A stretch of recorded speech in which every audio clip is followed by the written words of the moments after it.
Okay, I'm glad to see that you've checked out this video here. We're in day 6.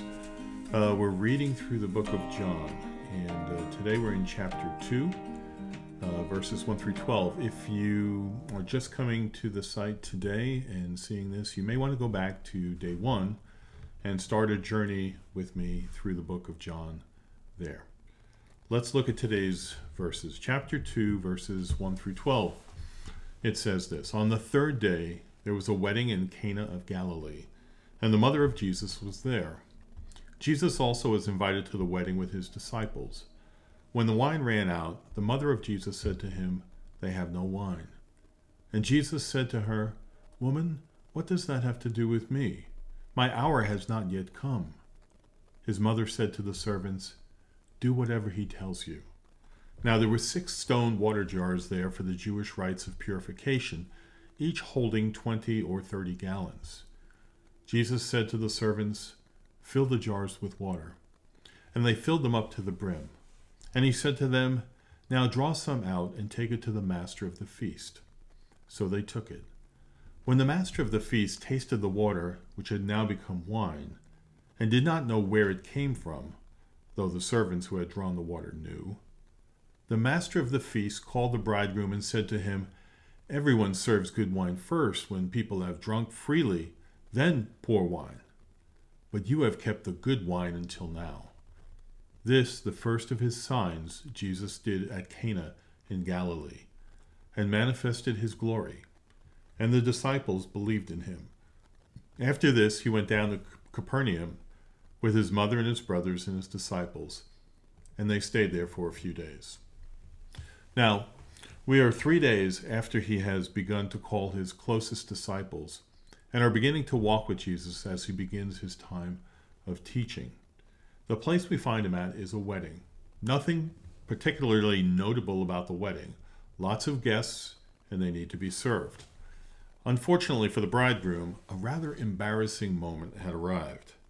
They ran out of wine. So the mother of Jesus asked Jesus to help solve the problem. We do not know what his mother was thinking. Did she expect Jesus to stand up and say something special? Did she expect him to perform a miracle? We don't know. And we have to be careful not to misunderstand Jesus' initial response, as we could easily read an unkind thought into it.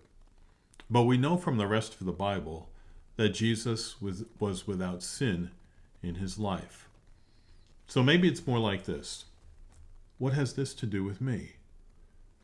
The problem was the timing. There may be a time for Jesus to become famous for his miraculous works, but today was not supposed to be the day. His time, as he said, had not yet come.